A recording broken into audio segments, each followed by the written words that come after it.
Howdy gang, this is a request for Zach. He's wanting to know where to find Briggs and Stratton model type and codes. Right here, this is on a 1997 12 horsepower Briggs. You can see the numbers are real easy to find on this, sitting right on top of the shroud riveted on a plate. You got your different series of numbers. 282 be 282 cubic centimeters, and the first two digits of the code would be your year of manufacture, 1997.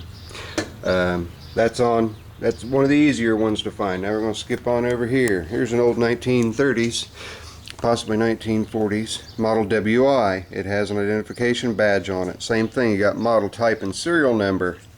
Model WI, you got your numbers and your serial. And moving right along, got a 1970s, let's see what year, 1974 Briggs.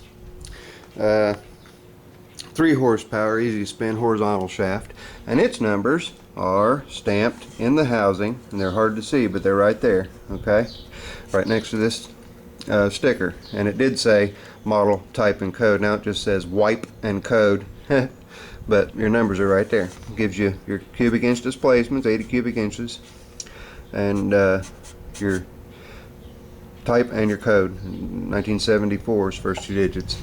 And coming over right around to 1970, another 1974 Briggs and Stratton 16 horse.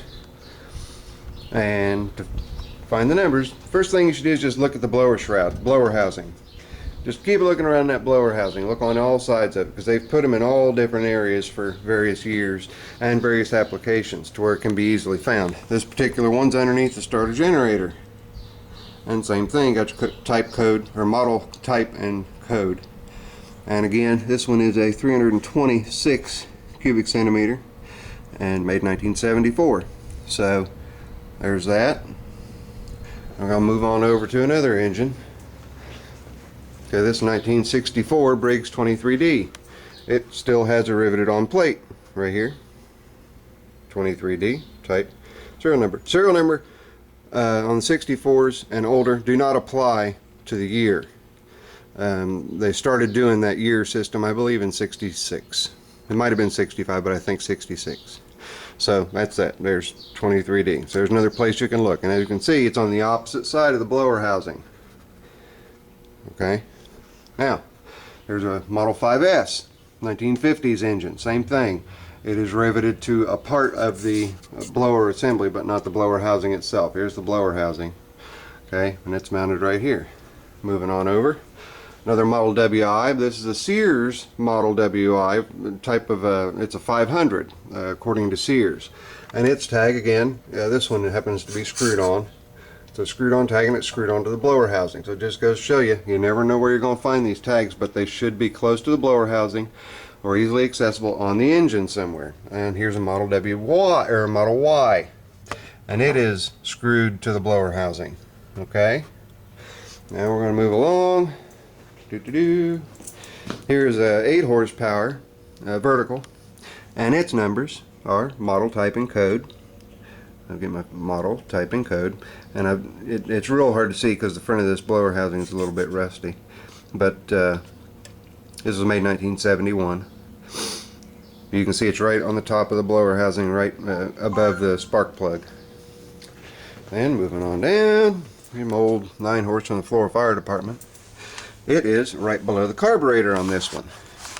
I don't know how well you can see, but here we have again, model, type, and code. Right there. And that's, as you can see, right underneath the carburetor. And a lot of them are right underneath the carburetor. Right over here to the Squire. Right underneath the carburetor. Model, type, and code. Stamped right into the blower housing.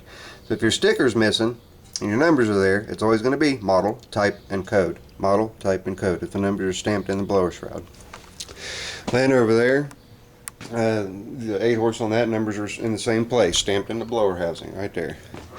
And this one here is a little bit of a bastard child. It doesn't have any numbers on the blower housing anywhere, no tag, no nothing, but it is a 12 horse as measured by the cubic inch displacement. But that pretty well does it for you, Zach. If you're looking for the model numbers on a Briggs and Stratton motor, those are most of the places that you can look to find them, either on the blower housing or it's going to be directly attached to a riveted on aluminum tag or brass tag or what have you, depending on how old the engine is. So there you go. It's Zippo. Later. I'm out.